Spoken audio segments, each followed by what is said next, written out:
안녕하세요. 지방대학교에서 교수로 재직 중인 50대 여성입니다. 사람들이 말하길 결혼은 인생에서 가장 큰 축복이자 제일 큰 행사라고 하는데요. 저에게 결혼이란 축복이나 큰 행사가 아닌 시궁창보다 못한 지옥이었네요. 살면서 가장 후회되는 선택을 꼽으라면 그건 아마도 결혼일 거예요. 그래서 결혼을 고민하는 후배나 졸업한 학생들이 있다면 이 말은 꼭 말해주곤 합니다. 나이가 쫓겨 어쩔 수 없이 선택하게 된 결혼은 하지 말라고요. 가장 사랑하는 사람과 함께해도 어려운 것이 결혼인데 확신을 갖지 못한 사람과 하는 결혼은 파국으로 치닫을 게 뻔하거든요. 저희 때만 하더라도 여자들은 많이 가르칠 필요 없이 고등학교만 졸업하면 시집을 보내자는 주의였어요. 주변에도 보면 고등학교를 졸업한 후 대학교를 진학하지 않고 바로 시집을 가는 것을 심심찮게 볼 수 있었죠. 그렇지만 저는 교수로 일하고 계시는 부모님 덕분에 무사히 대학교까지 마칠 수 있었네요. 부모님께서는 남자 여자 가릴 것 없이 사람은 배워야 성장한다며 공부하는 것을 정말 많이 강조하셨거든요. 그 덕분에 경제적 여유가 없다면 들어가지도 못할 사립대학교에 들어가서 많은 것을 배우고 경험할 수 있었는데요. 고등학교 때까지만 하더라도 통금 시간이 10시를 넘지 못할 정도로 엄하셨던 부모님께서는 대학교를 입학하자 성인이니 마음대로 하라며 통금 시간을 풀어주시더군요. 그래서 마음껏 대학교 시절을 즐길 수 있었네요. 그리고 대학교 2학년이 되던 해 남편을 만나게 되었습니다. 남편은 법학과에 재학 중인 복학생으로 또래 남자들보다 듬직한 면이 있었어요. 묵묵히 뒤에서 챙겨주는 듬직한 모습에 반해 남편과 연애를 시작하게 되었고요. 그리고 연애를 한 지 6개월 후 저희는 평생을 함께하기로 약속을 하게 되었는걸요.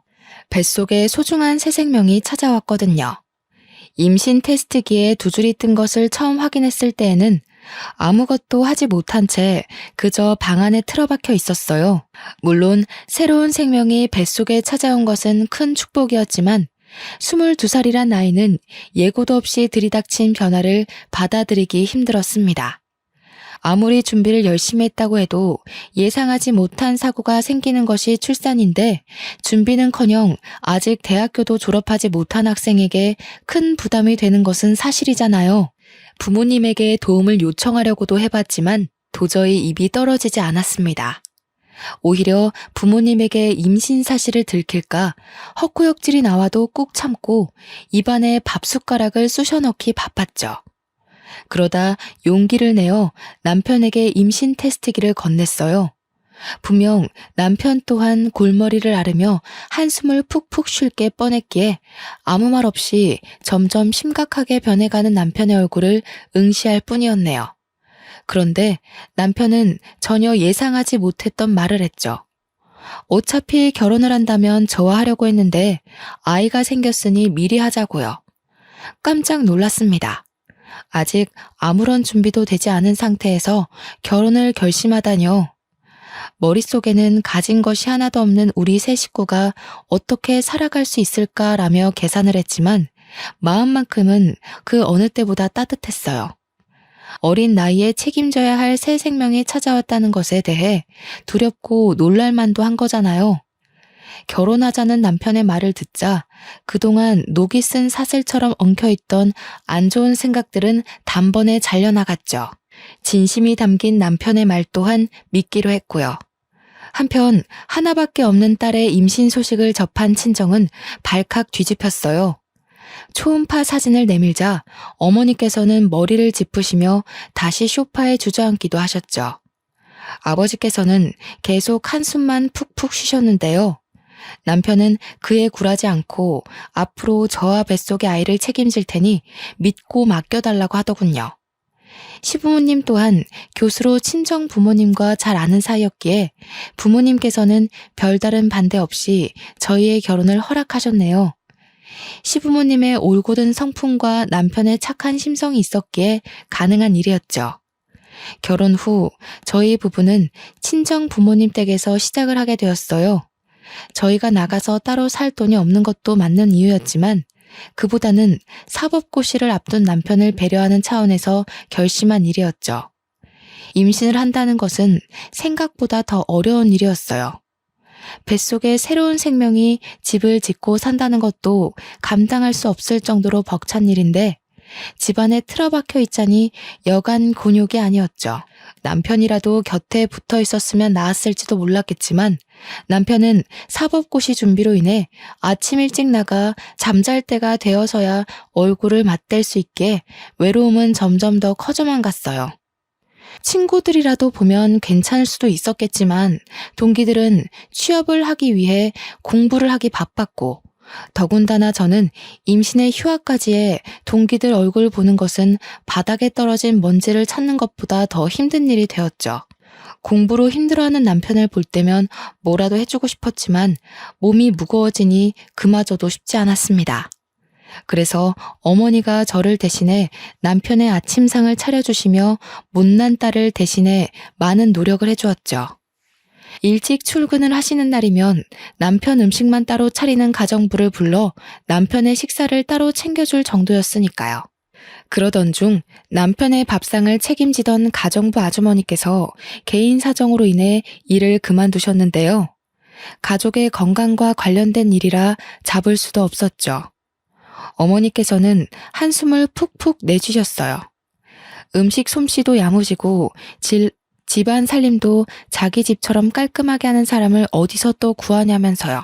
하지만 어머니의 걱정과는 달리 가정부는 빠른 시일 내에 구해졌습니다. 새로운 가정부는 반찬 가게에서 일을 해서 그런지 음식 솜씨가 야무진 덕에 입덧으로 힘들어하는 저의 입맛까지 돋구어줄 반찬들을 덤으로 만들어주기까지 했어요. 한 달이 흐른 뒤였습니다. 우물쭈물 거리던 가정부는 공장 기숙사에서 생활하던 아들이 퇴사를 하면서 갈 곳이 없어졌다면서 쪽방에서 아들과 함께 생활해도 되냐고 묻더군요. 일도 꼼꼼하게 잘하고 친절하게까지 한 가정부이기에 부모님에게 직접 말씀을 드렸어요. 부모님 또한 쪽방에서 같이 지내는 것을 흔쾌히 허락하셨고요. 그날 밤 가정부는 고맙다면서 일하는 시간이 끝났는데도 즐겨 먹던 백설기를 손수 만들어 건네주었어요. 마침 배가 고팠던 차라 가정부가 건네준 뜨끈뜨끈한 백설기를 손으로 찢어 먹었죠. 그런데 안방을 둘러보던 가정부는 백설기를 먹는 모습을 보며 혀를 찼습니다. 아니, 근데 아직 결혼한 지 1년도 안 된 새색시방이 너무 훤해서 어째?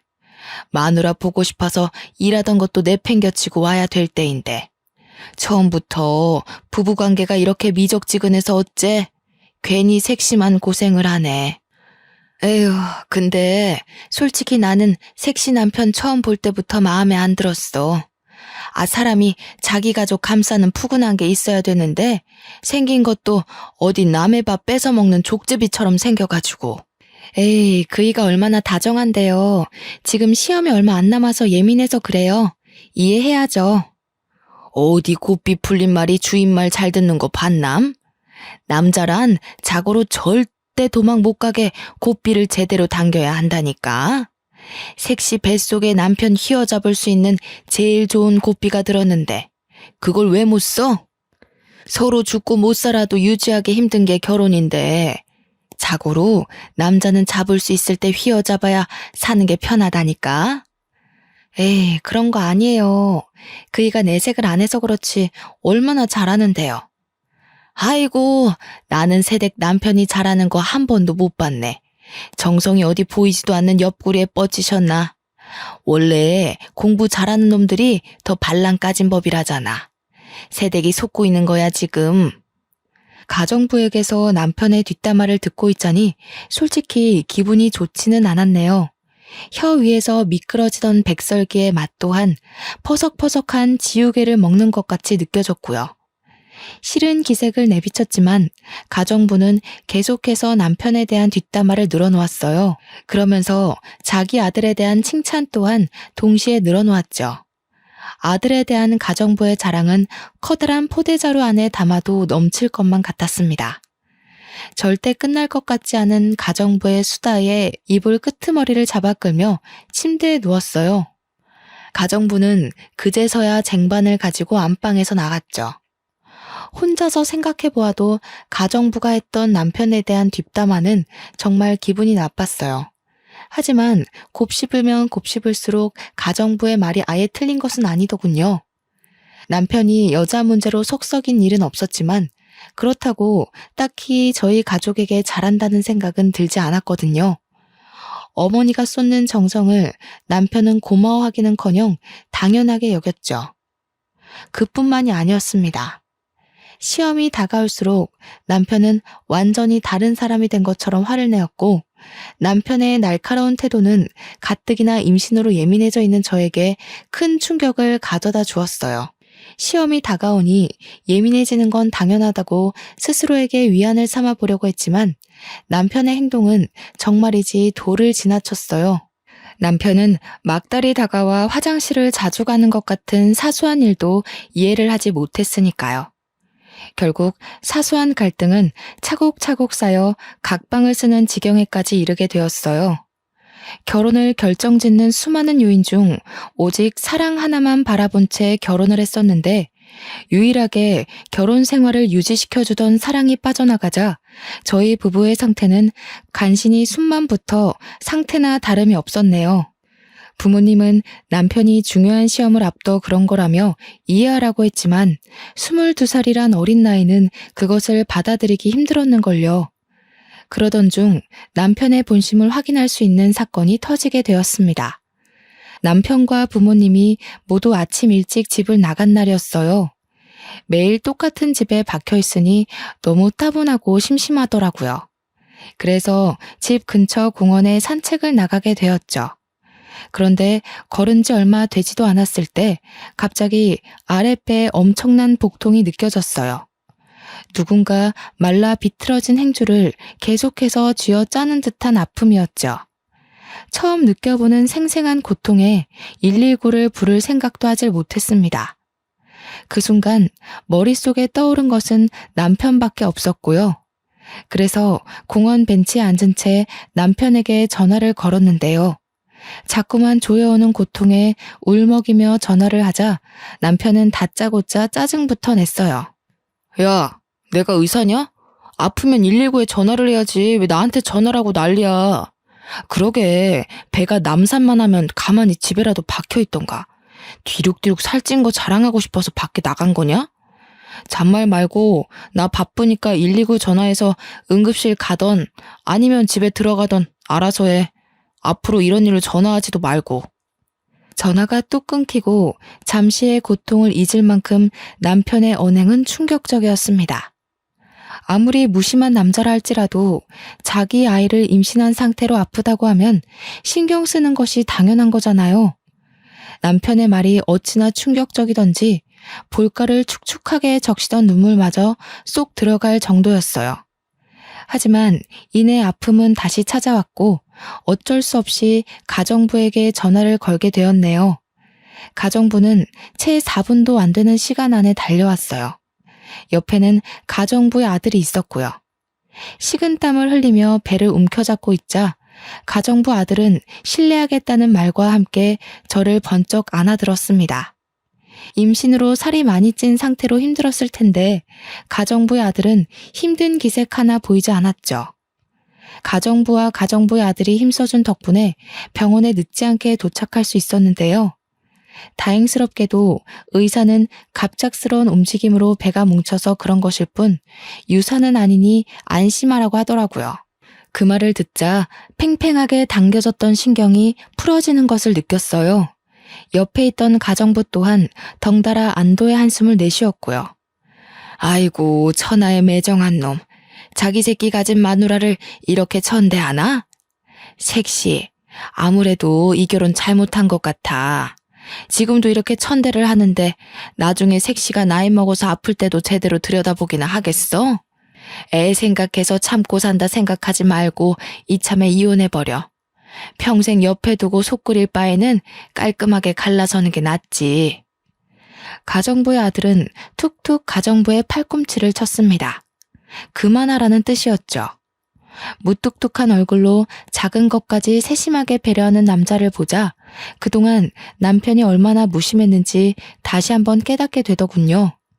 택시에서 내린 후에도 가정부 아들은 계속해서 몸 상태를 걱정하며 자신의 등에 업히라고 했어요. 가정부 아들의 등은 참 넓고 따뜻했는데요. 가정부 아들에게 감사한 마음을 느끼는 한편 남편이 원망스럽기도 했네요. 결혼을 한다면 다른 남자가 아닌 남편이 업어줄 거라고 생각했거든요. 가정부에게 자초지종을 들은 부모님께서는 화들짝 놀라시며 평소보다 이른 시간에 퇴근을 하고 집에 돌아오셨어요. 집안에 있던 온 식구들은 한데 모여 몸 상태를 걱정해 주었습니다. 남편 한 사람만 빼고 말이에요. 남편은 자정이 넘는 늦은 시간이 되어서야 집에 들어왔는데요. 몸 상태를 걱정해주기는커녕 다짜고짜 아이가 태어나면 유전자 검사를 하자고 말하더군요. 황당했습니다. 갑자기 유전자 검사라뇨. 그래서 왜 그런 거냐고 되묻자 남편은 제 뱃속에 있는 아이가 자기 자식인지 의심스럽다고 했어요. 당신 그게 무슨 말이야? 당신이 애 아빠가 아니면 뱃속에 있는 애 아빠는 누군데? 그러니까 당당하면 검사해보자니까. 어려운 거 아니잖아. 그냥 확인 한 번만 시켜주면 되는 걸. 뭘 그렇게 화를 내? 유전자 검사에서 내 자식인 거 나오면 아무 문제 없잖아. 당신 그럼 설마 지금까지 나 의심하고 있었던 거야?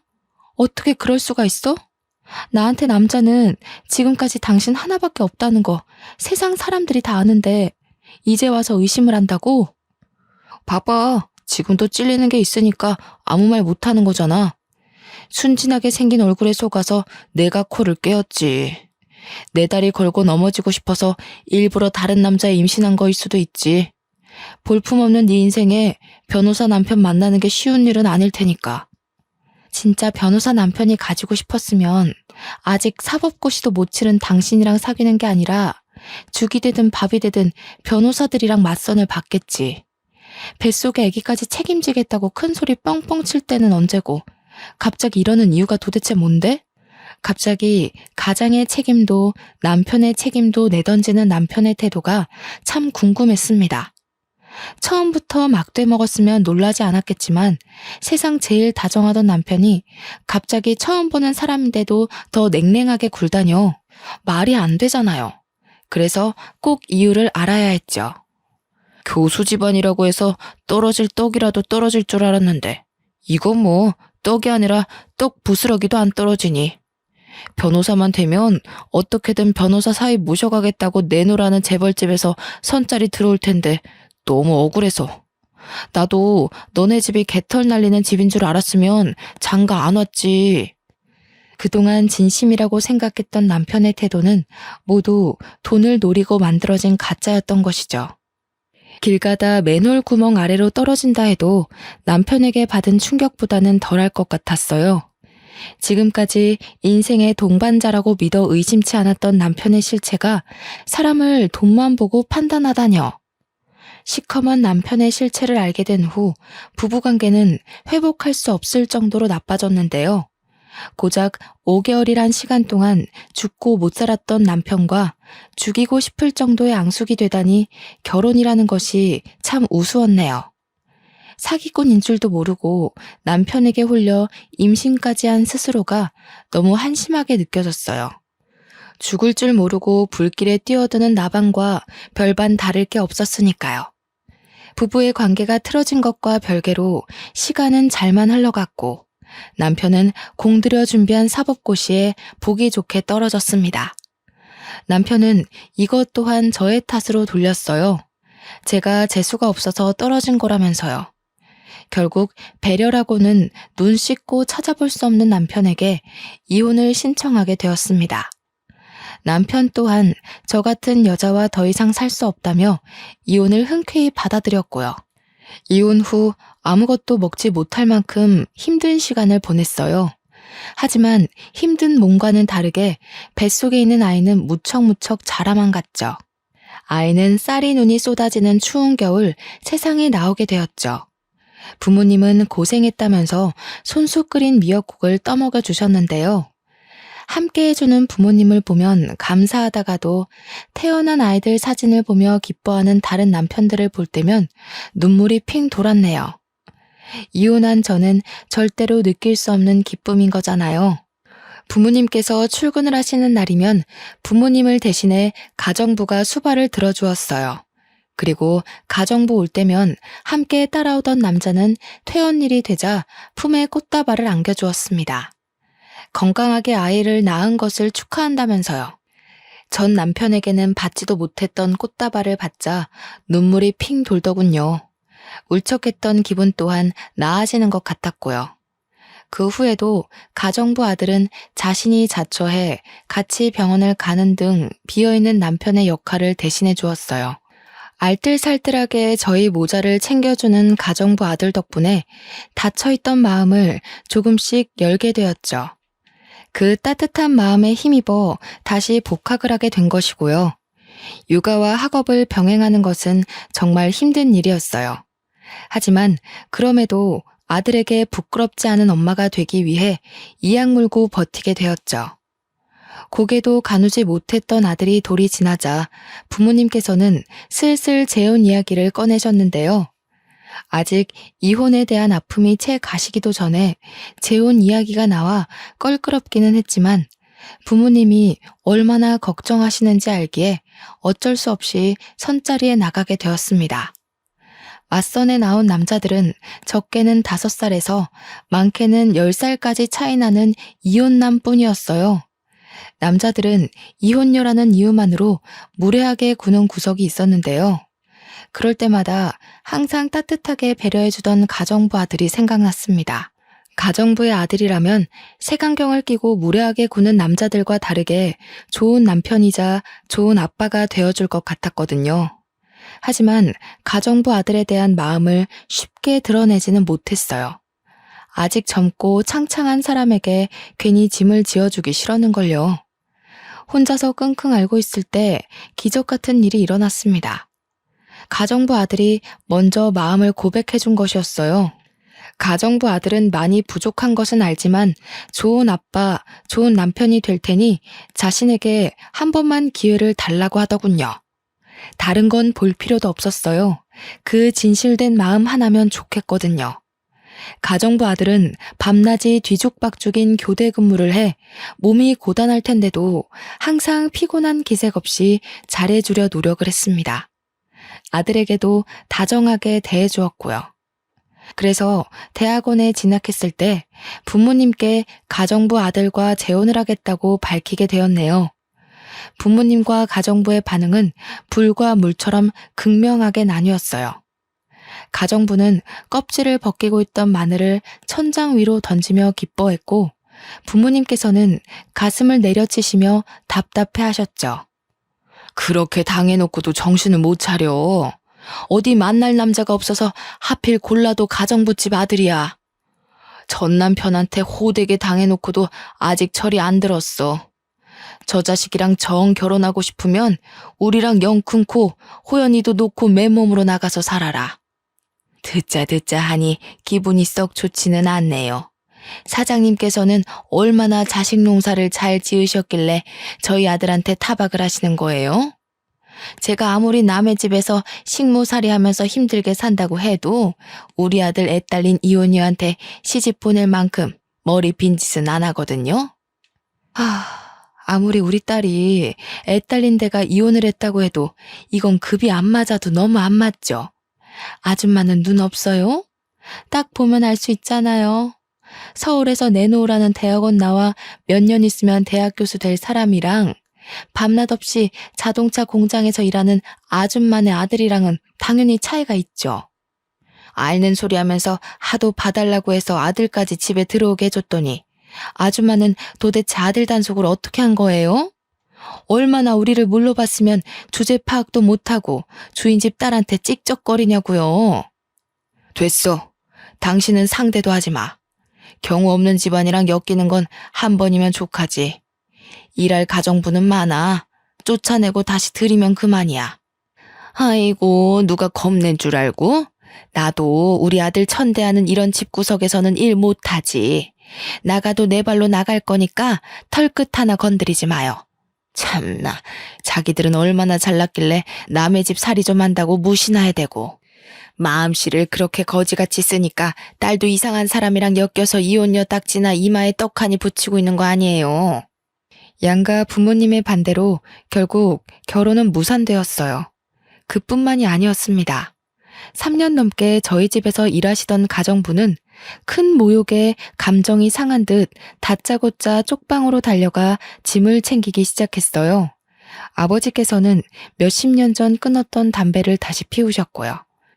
또 한 번 부모님께 실망을 안겨드렸다는 죄책감과 그럼에도 사랑하는 사람과 다시 한번 살아보고 싶다는 마음이 충돌하여 머릿속은 복잡해졌네요. 어머니께서는 차라리 없는 자식 칠 테니 나가서 살라며 집에서 내쫓으려고까지 했는데요. 그때 다시 한번 느끼게 되었습니다. 부모님께서 아무리 반대한다고 해도 가정부 아들과 가정을 꾸리고 싶다고요. 그래서 부모님께서 정반대하신다면 부모 자식 간의 인연을 끊은 채 밖에서 살림을 차릴 생각까지 했네요. 정말 불효녀 같은 짓이었죠. 하지만 작은 변명을 하나 하자면 인생에서 다시는 없을 기회 같았어요. 가정부 아들을 놓친다면 평생을 혼자 살 것만 같았죠. 그런데 부모님의 반대는 의외의 곳에서 해결이 되었습니다. 바로 아들이었어요. 어른들이 난리를 피우는 사이 아들은 가정부 아들에게 달려가 아빠라고 부르며 안겼거든요. 자식 이기는 부모 없다고 아들이 아빠라 말하며 따르는 것을 보자 결국 저희의 결혼을 허락하셨는걸요. 남편은 돌아가신 시아버지가 남겨놓은 빚 때문에 저는 대학원을 졸업한 지 얼마 되지 않았기 때문에 서로가 돈이 없는 상태였어요. 지갑 사정을 뻔히 아시는 부모님께는 친정과 가까운 곳에 있는 아파트에 신혼집을 차려주라고 하셨는데요. 저희 부부는 친정 부모님의 지원을 한사코 거절했습니다. 부모님의 가슴에 2번씩이나 상처를 낸 주제에 지원까지 받는다면 너무 염치가 없을 것 같았거든요. 그래서 결혼식도 올리지 않은 채 있는 돈 없는 돈을 탈탈 털어 다 쓰러져가는 구축 빌라에서 신혼생활을 시작하게 되었죠. 집이 워낙 낡은 탓에 쑥꼭지를 돌릴 때면 녹물이 나올 때도 있었고 갑자기 불을 켤 때면 바닥에 있던 바퀴벌레를 발견하기도 했지만 그래도 행복한 신혼생활이었어요. 전과는 비교도 할 수 없을 만큼의 행복감과 안정감을 느껴졌죠. 다른 가족들은 없이 살던 남편이 저를 등쳐먹기 위해 일부러 결혼을 한다며 수군거렸지만 오히려 그 반대였어요. 제가 남편의 등에 올라타 남편이 떠먹여주는 밥을 받아 먹었거든요. 교대 근무로 힘들 텐데도 남편은 논문 발표와 조교 생활로 지친 저를 위해 손수 아침밥을 차려주었습니다. 아침 일찍 일을 나갈 때면 냉장고 앞에는 잊지 말고 밥을 챙겨 먹고 가라는 메모지가 붙어 있었죠. 냉장고 안에는 지난밤 남편이 만든 김밥이 들어 있었고요. 그뿐만이 아니었어요. 서로 경제적 여유가 되자 남편은 그동안 고졸로 살았던 것이 창피했다며 대학교를 가겠다고 말을 했습니다. 아들을 위해서라도 꼭 대학교 졸업장이 필요하다고 하면서요. 그리고 남편은 방송통신대학교에 들어가 열심히 공부를 했네요. 머리가 좋았던 덕에 남편은 우수한 성적으로 방송통신대학교를 졸업할 수 있었는데요. 졸업장을 딴 뒤에는 대기업 생산직 일을 그만두고 돌연 떡볶이 장사를 하겠다고 선언을 하더군요.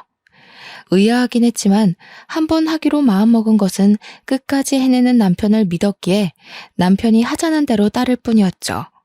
그런데 문제는 예상치 못한 곳에서 터졌습니다. 남편이 떡볶이 장사를 한다는 것을 들은 시어머니는 다짜고짜 찾아와 문을 열라며 행패를 부리셨어요. 잘 다니던 대기업까지 때려치고 장사를 한다길래 나는 드디어 너가 이혼녀 딱지 떼게 해준 우리 아들한테 근사한 사업체 하나 차려줘서 보답하겠구나 생각했다. 근데 뭐? 학교 앞 떡볶이 장사? 네가 제정신이냐? 어디 귀한 남의 아들한테 떡볶이 장사를 시켜? 그것도 잘 다니던 직장까지 때려치게 만들고 앞길 창창한 총각 등에 이혼녀 딱지 떼고 자식 새끼까지 업히게 했으면 최소한의 양심은 있어야지. 지는 대학원까지 가서 잘난 척 고개 빳빳이 들고 다니면서 어디 남편은 코 올리게 돈이나 받는 떡볶이 장사를 시킬 수가 있어? 너네 부모도 그러는 거 아니야. 아무리 가정부 아들이라지만 이혼한 지 딸이며 손자까지 걷어줬는데 어떻게 지원 한 번을 안 해줄 수가 있어? 어머니, 그런 게 아니라요. 그이가 하도 떡볶이 장사를 하고 싶다고 하길래. 듣기 싫다. 아무리 내가 너네 집 굳은 일을 했다고 해도 최소한의 예의는 지켜야지. 돈 내주기 싫으면 애라도 낳던가. 신랑 사업하는데 돈도 내주기 싫다. 애도 낳기 싫다. 우리 집 아들이 너랑 네 아들 뒷바라지하는 종이냐? 이런 식으로 할 거면 그냥 깔끔하게 갈라서라. 정말 작정을 하고 오셨는지 어머니는 가방에서 꺼낸 이혼 서류를 바닥에 던지셨어요. 물론 시어머니의 말에 상처를 받기는 했지만 그동안의 일을 뒤돌아보니 정말 제가 너무한 것 같았습니다. 교수가 너무 되고 싶다는 욕심 때문에 남편과의 사이에서 아이도 포기한 채 앞만 보고 달린 거잖아요. 옆에서 남편이 같이 뛰고 있는데도 말이에요.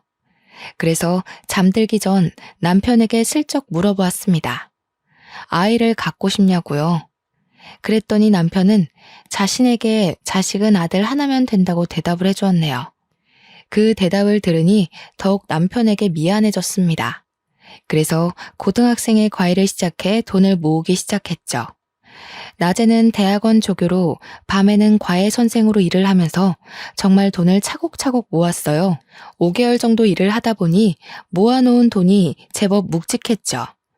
그 돈을 몽땅 남편에게 넘기며 사업하는 데 보태 쓰라고 하자 남편은 화들짝 놀라며 다시 건네주었어요. 이렇게 큰 돈을 받을 수 없다면서요. 하지만 남편의 품에 밀어주며 이야기했습니다. 그동안 아낌없이 주었던 사랑을 베풀 기회를 날리지 말라고요. 얼마 후 남편은 떡볶이 가게를 차렸는데요.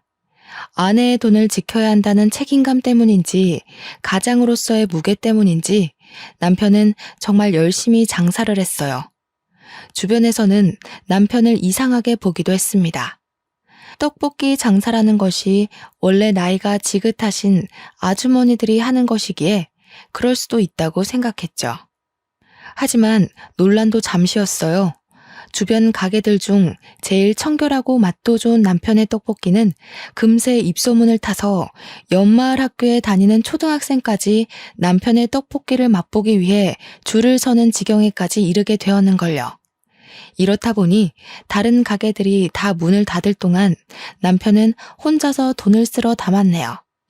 식을 줄 모르는 인기에 남편은 곧이어 서울 곳곳에 떡볶이 체인점을 내게 되었고 결국 떡볶이 사장에서 프랜차이즈 대표까지 오르게 되었죠. 남들이 뭐라고 수군거리면 끝까지 노력해 성공을 한 남편을 보니 제가 남편의 아내라는 사실만으로도 가슴이 벅차올랐어요. 이런 남자와 결혼한 것은 인생에서 가장 큰 복이라고 생각하기도 했고요. 경제적으로 풍요로워지자 남편은 제일 먼저 매일 같이 타고 다니는 중고차를 값비싼 외제차로 바꿔주었어요. 낡고 오래된 경차는 위험하다면서요. 그리고 매일같이 바퀴벌레와 동거를 하던 저희는 50평이 넘는 으리으리한 아파트로 이사를 가게 되었네요. 남편을 껄끄럽게 생각하시던 부모님 또한 한결같이 진실된 태도를 유지하는 남편에게 크게 감동하기까지 했고요. 그러던 중 남편의 떡볶이 사업이 해외까지 진출을 하게 되었는데요. 남편은 딱 1년 만에 미국에서 영어 공부에 전념하고 싶다고 하더군요. 이유를 물으니 대표인 자신은 한마디도 못 알아들으면서 통역사에게만 의지해 사업을 하는 것이 너무 창피하다면서요. 저는 흔쾌히 남편의 뜻을 따랐습니다. 남편이 더 발전하고 싶다는데 반대할 이유는 없잖아요. 남편이 유학을 간 뒤부터 시어머니는 하루도 거르지 않고 저희 집에 출근 도장을 찍으셨어요. 불쑥불쑥 나타나는 시어머니를 보자 남편이 왜 그렇게 시어머니에게 이사 간 곳을 알려주지 말라는지 알았죠. 그런데 집에 들이닥치는 시어머니를 보자 궁금한 것이 생겼습니다. 저와 아들 둘 다 시어머니에게 이사 간 곳도 집 비밀번호도 알려준 적이 없었거든요. 시어머니와 같은 공간에 있는 것만으로도 힘이 들었지만 그것만으로 끝낼 시어머니가 아니었어요. 시어머니는 하루에도 12번씩 별 이유 같지도 않은 트집을 부리시며 저희 모자를 괴롭혔습니다. 때마침 부모님 또한 해외로 나간 상태이고 유일한 방패막이었던 남편 또한 해외로 나간 탓에 고삐 풀린 시어머니를 제지할 사람은 아무도 없었는데요.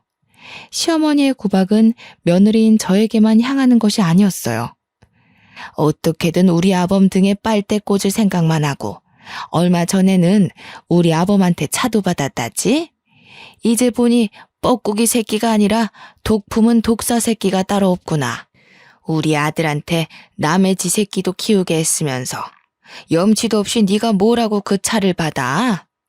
어머니, 아무리 친손자가 아니라도 그렇지 말씀이 너무 지나치신 거 아닌가요? 아직 20살밖에 안 되네요. 아직 다 자라지도 않은 애 마음에 생채기를 내셔야겠어요. 그리고 그 차는 아범 차가 아니라 제 차예요. 차 바꾼 김에 타고 다니라고 준 거예요. 아이고, 시애미가 군말 없이 가만히 있으니까 앞도 못 보고 다니는 신봉사인 줄 아는 거냐? 아범은 어쩌다가 이런 독사 같은 것한테 홀려서 청춘 바쳐 돈 바쳐 가면서 한평생을 날렸는지. 나는 아직도 네 부모가 우리 아들 내팽개치던 것만 생각하면 불화가 치밀어서 잠을 못 잔다. 근데 정작 장본인은 우리 아범이 벌어다 준 돈으로 호의호식하면서 시엠이 몰래 금태두른 둥지로 이사를 가? 우리 아범한테 조금이라도 미안한 마음이 있거든. 당장 네 자식 새끼 데리고 우리 아범 앞에서 사라져라. 너만 없으면 우리 아범 얼마든지 더 좋은 여자로 새 출발할 수 있어. 시어머니는 저희 모자를 파렴치한 도둑 취급을 했습니다. 시어머니는 남편이 애초에 누구 때문에 아까운 청춘을 날렸는지 모르는 눈치였어요. 그래서 지금까지 속으로만 생각하던 말을 쏘아붙인 거고요. 어머니, 말씀은 바로 하셔야죠. 애초에 그이가 좋은 청춘 다 날려가며 대학교 문턱에도 못 가고 잠 못 자가면서 공장에서 일하던 게 누구 때문인데요. 다 어머니가 이 남자 저 남자 만나면서 그이 돈 까먹어서 그런 거잖아요. 아버님이 남긴 집도 두 번째로 결혼한 남자 도박빚 갚아준다고 홀랑 날려먹으셨다면서요. 어머님, 한 번이라도 그이 마음 생각해 보셨어요? 친부 돌아가시고 장례식도 끝나기 전에 다른 남자랑 놀아난 것도 모자라 유일한 유품 같은 집까지 날아갔을 때 그이가 얼마나 참담했을지 생각이나 해보셨냐고요. 이게 아무리 사람이 화가 난다고 해도 할 말이 있고 못할 말이 있는 거다. 어디 못 배워먹은 천한 기집애처럼 수십 년도 더 된 과거를 들먹여? 너 지금 시엠이 약 좀 잡았다고 그걸로 협박이라도 할 셈이냐? 어디 해봐라. 내가 눈 하나 깜빡 하나. 얼굴에 구멍 하나 났다고 어딜 함부로 떠들어? 내가 그 구멍 다시는 허튼 소리 못하게 확 꿰매주랴? 제 입이 구멍이면 어머니 입도 구멍이겠네요. 며느리 앞에서 할 말 못할 말 구별도 못하고 생각나는 대로 내키는 대로 아무 말이나 함부로 하시니까요. 다른 사람들 다 멀쩡한 총각 인생 망쳐놓은 애 딸린 유부녀라고 손가락질해도 되지만 어머님은 그러시면 안 되죠. 하나밖에 없는 아들, 좋은 시절 젊은 시절 다 날려버리게 만든 사람이 누군데요. 어머님이잖아요. 옛날 생각해서 어머님이랑 어떻게든 잘 지내보려고 노력했지만 이제는 안 그럴 거예요. 하나밖에 없는 소중한 자식 마음 다치게 하면서까지 어머님한테 머리 숙이고 싶지 않으니까요. 걱정이 밀려올 줄 알았지만 그동안 쌓아왔던 모든 것을 털어내서인지 편안하기만 했습니다. 시어머니께서도 이런 성난 모습에 적지 않게 당황하는 것 같았지만 이제 다시는 저와 우리 아들을 함부로 대하지 않겠다는 것에 안심이 되었고요. 시어머니는 곧이어 남편이 올 때까지 한 발자국도 못 움직인다고 했어요. 그래서 바로 남편에게 연락을 남겼죠. 미국은 이미 늦은 시간일 것이 분명한데도 시어머니와 관련된 일 때문인지 바로 연락이 오더군요. 남편에게 연락이 닿자마자 시어머니는 서럽다는 듯이 엉엉 울며 없는 말까지 덧붙여 남편에게 일러 바쳤습니다. 효자 아들이던 남편이 이번에도 자신의 편을 들어줄 거라고 생각하셨던 거죠. 하지만 남편은 단호했는걸요. 가르쳐 주지도 않은 집에 쳐들어가 행패를 부른 것은 시어머니라면서 다시는 저 아들을 괴롭히지 말라고 경고를 날렸거든요. 처음 있는 남편의 단호한 태도에 시어머니는 몹시 놀란 눈치였어요. 남편의 말이 효과가 있었는지 그 후로는 시어머니의 간섭 없는 편안한 나날들을 보내게 되었네요. 남편이 없는 생활은 단순했답니다. 수업이 있는 날은 대학교로 가 강의를 하고 강의가 없는 날에는 밀린 집안일을 하고 논문을 쓰면서 하루하루를 보냈죠. 아무런 문제 없는 평온한 날이 이어지다 보니 비어있는 남편의 옆자리가 참 그립더군요. 아직 1년이 채 안 되었지만 보고 싶으니 빨리 한국으로 돌아오라고 어리광을 부리고 싶을 정도로요. 하지만 그랬다가는 남편이 다시 한국에 돌아올 것을 알기에 혼자서만 꾹 참으며 보고 싶은 마음을 감춰왔네요. 그러던 중 뜻밖에도 시어머니에게서 먼저 연락이 왔습니다. 큰 싸움이 있고 2달 만의 만남이었어요. 집 근처 카페로 가자 시어머니께서는 다짜고짜 이혼 협의서를 내미셨죠. 깜짝 놀라며 이혼 협의서와 시어머니를 번갈아 가면서 보았는데요. 시어머니는 사인부터 하라는 양 서명란을 툭툭 가리키셨어요. 불려우 같은 것이 우리 아들을 어떻게 홀렸는지는 모르겠지만 그만하고 이혼해라. 이 정도 뽑아먹었으면 됐지 뭘 더 바래? 그건 결혼 당사자들끼리 선택할 문제지 어머니가 나서서 재촉하실 일이 아닌 것 같아요. 저희 부부 어머님 뜻대로 이혼할 일 없으니 이건 그냥 쓰레기통에 버리세요. 가방을 챙기는데 시어머니께서는 사진 한 장을 내시셨어요. 깜짝 놀랄 수밖에 없었습니다. 사진 속에는 딸뻘 정도 되어 보이는 젊은 여자와 남편이 와락 안고 있는 모습이 찍혀 있었거든요. 사진을 내민 시어머니께서는 뭐가 그리 기세가 등등한지 팔짱까지 끼며 이혼 서류에 도장을 찍으라는 듯 눈짓을 하시더라고요. 우리 아들 마음 떠난 지 오래인 것 같은데 이래도 이혼을 안 할 셈이냐? 괜히 어줍잖은 행동으로 쉰내 풍기지 말고 빨리 이혼해라. 아범도 아범이지만 마음 떠난 남자 껍데기 붙잡고 살아서 뭐 좋을 게 있겠니? 똑똑한 머리로 잘 생각할 거라 믿는다. 눈앞에 펼쳐진 사실을 믿을 수가 없었어요. 일평생 저만을 바라보던 남편이 갑자기 바람이라뇨. 이 순간 제일 미운 것은 제 자신이었습니다.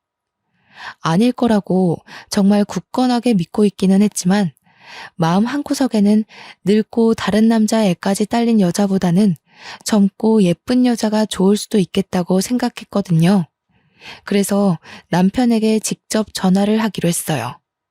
당사자한테 물어보는 게 제일 빠르잖아요. 점점 급해지는 마음과는 다르게 남편은 자꾸만 전화를 받지 않았어요. 남편의 연락 두절에 마음은 점점 불안해지기 시작했죠. 그러던 중 모르는 번호로 전화가 왔는데요. 당연히 남편일 거라고 생각을 하고 전화를 받았습니다. 하지만 전화의 주인은 남편이 아닌 남편의 내연녀이더라고요. 내연녀는 남편이 자신과 새 출발을 할 수 있게 이혼하라고 협박조로 말을 했죠. 만약 남편이 진짜 바람을 피워 상간녀와 만나게 된다면 흥분에 날뛸 거라고 생각했는데 실상은 그게 아니었어요. 화조차 나질 않았네요. 힘들 때 옆을 지켜주던 남편의 바람은 용서할 수 있었지만 잘 살고 있는 남의 가정을 파탄낸 것도 모자라 새까맣게 타버린 속을 벅벅 긁는 상간녀를 도저히 참을 수 없었어요. 어떻게 해서든 상간녀에게 복수를 하기로 마음먹은 머리는 그 어느 때보다 냉정하게 돌아갔고요. 그래서 제일 유명하다는 이혼 전문 변호사를 찾아갔죠. 그런데 이혼 변호사를 만나는 순간 벼락이 떨어지는 충격이 온 몸을 덮쳐왔네요. 변호사는 바로 전 남편이었거든요. 수준 떨어지는 놈 만나서 지 딸뻘 되는 애랑 기싸움하는 당신이나 마누라 내비두고 바람피는 놈이나 아주 환상의 부부네. 전 남편은 저희 부부 사이를 비웃었는데요. 정말 쥐구멍이라도 있으면 숨고 싶다는 생각이 들었습니다. 가장 숨기고 싶고 창피한 일을 제일 들키고 싶지 않았던 사람에게 들킨 거잖아요. 그런데 놀라기도 전 남편은 이상한 말을 해오더군요. 제가 오기 전 시어머니가 미리 이혼 상담을 받으러 왔다고요. 온몸에 소름이 끼쳤어요. 아무도 모르게 저희 부부를 갈라놓을 궁리를 하고 있던 거잖아요. 상간녀 소송도 폐지된 마당에 너무 힘 빼지 말고 좋게 좋게 가자고. 기껏해야 어린애한테 몇백만 원밖에 못 뜯어낼 텐데. 아무리 바람핀 남편이 미워도 그렇지. 앞길 창창한 아가씨 인생을 망쳐서 되겠어? 그러지 말고 위자료 두둑하게 받을 수 있게 도와줄 테니까 깔끔하게 이혼해. 담례로 이혼하고 받은 위자료 반만 떼서 준다면 물불 안 가리고 열심히 힘써줄게. 시어머니도 소름이 끼쳤지만 아들에 대한 걱정은 눈꼽만큼도 없이 자기 사리 사욕만 채우려는 전 남편을 보자 온몸에 소름이 돋더군요. 그래서 이혼 소송을 어떻게 되건 상간녀 소송이 어떻게 되던 사무실을 박차고 나왔죠. 상간녀와 시어머니에게서 계속 문자 폭탄이 와도 남편은 여전히 답이 없는 상태였어요. 이쯤 되니 짜증이 나기보다는 슬슬 걱정이 되기 시작했죠. 그래서 직접 남편을 찾아가기로 결심을 했죠. 하지만 남편을 찾고 싶다는 굴뚝 같은 마음과는 다르게 현실적인 조건은 참 마음을 따라주지 않았네요. 처리해야 할 일이 가득했거든요. 고민하고 있자 아들이 옆으로 와 자신이 직접 남편을 찾아오겠다고 하더군요. 자기가 먼저 나서는 아들을 보자 걱정이 되기도 했지만 한편으로는 고맙기도 했네요. 그래서 아들을 믿어보기로 결심했어요. 아들을 공항에 데려다주는 순간에는 걱정이 몰려오기도 했습니다. 사실이건 거짓이건 불미스러운 일로 아들을 다른 나에게 보내는 것이 마음에 걸렸고요. 남편을 찾기 위해 비행기에 올라탄 아들은 꼬박 3일 동안 연락이 되질 않았는데요. 혼자 떨어져 있는 72시간 동안 안 좋은 생각만 떠오르며 밥 한 술도 제대로 뜨지 못할 만큼 걱정이 많이 되더라고요. 아들은 집을 떠난 지 4일이 되어서야 연락이 왔어요. 남편과 함께 한국으로 간다는 짤막한 답장이었죠. 그렇지만 그 한 줄의 문자를 받는 순간 얼마나 안심이 되었는지 손발에 힘이 탁 풀렸습니다. 남편과 함께 귀국하겠다는 것은 해결책이 보인다는 이야기니까요. 공항에 미리 마중을 나가 있는 동안 머릿속은 참 복잡했어요. 남편을 만나면 상간녀에 대한 말을 먼저 꺼내야 할지 아니면 시어머니가 우리 부부 사이를 갈라놓기 위해 이혼 상담까지 받았던 걸 말해야 할지 고민이 많았거든요. 하지만 공항을 걸어 나오는 남편을 보는 순간 모든 말을 이을 수가 없었네요. 남편의 얼굴을 보는 순간 왈칵 눈물이 쏟아나올 뿐이었으니까요. 오열하는 모습을 보자 남편은 들고 있던 캐리어도 내던지고 한 걸음에 달려와 주었어요. 그리고는 어깨를 와라 끌어안아 주더군요. 남편의 품에서 저는 그저 어린아이처럼 목 놓아 울 뿐이었어요. 그렇게 한참을 울다 남편에게 물었죠. 아들과 저를 버리고 새파랗게 어린 상간녀와 바람 난 것이 맞냐고요. 감정적인 저와 다르게 남편은 차분하게 눈물을 닦아줄 뿐이었어요. 출국을 하는 동안 아들에게 전후 사정을 들은 것이 분명했죠. 남편은 주머니에 있던 핸드폰을 꺼내 사진 한 장을 보내주었는데요. 사진 속에는 시어머니가 말한 상간녀와 남편이 단란하게 모습이 찍혀 있더군요. 깜짝 놀라서 남편은 곧이어 말을 이었습니다. 상간녀는 무슨, 아무리 봐도 어머니가 또 수작을 부린 것 같네. 얘는 미국에서 유학하고 있는 조카 딸이야. 전혀 예상할 수 없었던 대답에 뒤로 넘어가고 말았죠. 알고 보니 남편이 유학길에 오른 곳 근처에는 미국에서 대학교를 다니고 있는 조카 딸이 살고 있었어요. 남편은 조카 딸에게 용돈을 주는 대신 생활비를 주고 있었던 것이고요. 모든 진실을 듣고 나자 언제 울었냐는 듯 두 눈에서는 눈물이 쏙 들어갔습니다. 그리고 조카 손녀까지 팔아먹으며 저희 부부를 이혼시키려고 한 시어머니를 도저히 용서할 수가 없었죠. 아무리 이혼녀 딱지가 붙은 며느리가 싫다고 해도 가까운 가족까지 건드리다뇨. 최소한의 예의를 아는 사람이라면 절대 하지 않을 행동인 거잖아요. 어두운 낯빛을 눈치챘는지 남편은 이 모든 일은 자신이 책임질 테니 아무 걱정하지 말라고 말했습니다. 그 말을 들으니 참 안심이 되더라고요. 그동안 왜 걱정했을까 의문을 가질 정도로 복잡하던 머릿속은 청소기를 돌린 것처럼 깨끗해졌죠. 남편이 한국에 들어온 후 시어머니에게서는 전화가 걸려왔어요. 받을까 말까 고민을 했지만 그래도 저희 부부를 이혼시키려던 진짜 이유를 알고 싶어 전화를 받기로 했습니다. 못된 것. 우리 아범을 어떻게 구워 삶았길래 낳아주고 키워준 애미한테 절연하자는 소리가 나와? 먼저 자작극 벌이면서 잘 살고 있는 저희 부부 이혼시키려고 한 건 어머니시잖아요.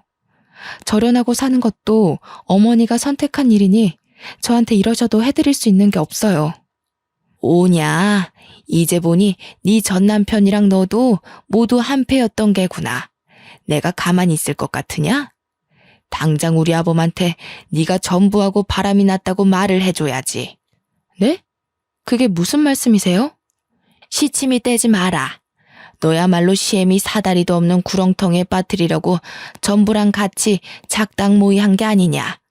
아이고, 돈에 눈먼 놈인 줄 알았더니 꼬레지도 전 남편이라고 저 몹쓸 것 편을 들었던 게지. 알아들을 수 없는 말 투성이었어요. 이미 인연이 끝난 지 수십 년도 더 된 전 남편 이야기를 꺼내다녀. 그래서 당장 전 남편이 다니는 로펌으로 찾아가 바른 대로 말하라고 난리를 피웠죠. 그랬더니 망연자실해 있던 전 남편은 그제야 숨겨져 있던 진실을 실토하더군요. 사건의 발단은 시어머니가 전 남편을 찾아오면서부터였어요. 시어머니는 전 남편에게 거액의 돈을 쥐어주며 저희 부부를 이혼시킬 계략을 세웠던 것이죠. 이혼시키는 것을 성공할 시 남편 앞으로 되어 있는 땅을 준다고도 했고요. 시어머니는 주변에서 저를 제일 잘 알고 있는 사람 중 자신의 편으로 끌어들일 수 있는 사람은 전 남편밖에 없다고 생각을 한 것 같았죠. 모든 내막을 알게 된 순간 모든 인맥을 동원하여 전 남편에게 벌을 줄까 생각하기도 했어요. 같은 학교에서 유명한 사내 커플이었기에 쓰레기라고 소문을 내는 것쯤은 일도 아니었거든요. 그렇지만 전 남편은 제가 손을 쓰지 않아도 이미 업계에서 파렴치한 짓을 저지른 변호사로 낙인이 찍혀 있더군요. 이후 전 남편은 아무리 몹쓸 놈이어도 자신이 아들의 친부이니 구해달라며 몇 번씩 전화가 왔는데요.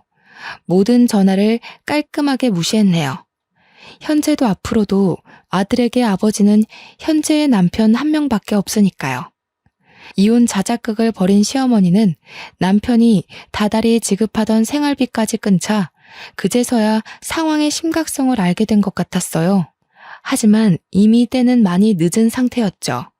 그 후 시어머니는 몇 번이나 찾아와 사과를 했는데요. 남편은 단호했어요. 기본적인 생활을 할 수 있을 만큼의 생활비와 자식된 도리만 할 뿐이었거든요. 시어머니는 이전과 같은 사치스러운 생활을 할 수 없다는 것에 큰 절망을 느끼는 것 같았어요. 그렇지만 제가 할 수 있는 것은 없었네요. 모든 것은 자신이 선택한 길이었으니까요. 모든 것을 해결한 후 저희 부부는 각자의 위치에서 열심히 살려고 노력 중이에요. 남편은 잠도 줄여가며 일할 만큼 바쁘게 지내는 와중에도 결혼 기념일을 잊지 않고 꽃다발을 선물해 주었는데요. 힘들 때나 기쁠 때나 한결같이 사랑을 주는 남편이 옆에 있는 것이 얼마나 기쁜지 표현할 방법이 없네요. 아무리 가장 사랑하던 사람이라고 해도 한평생 살다 보면 지겨워지기 마련이라고 하는데요. 저는 다음 생에도 어렵게 돌아가지 않고 처음부터 남편을 만나 도란도란하게 살아가고 싶습니다. 제 인생의 가장 큰 축복은 남편을 만난 것이니까요. 지금까지 제 사연 들어주셔서 감사합니다. 여러분도 좋은 인연 만나서 행복하시길 바랄게요.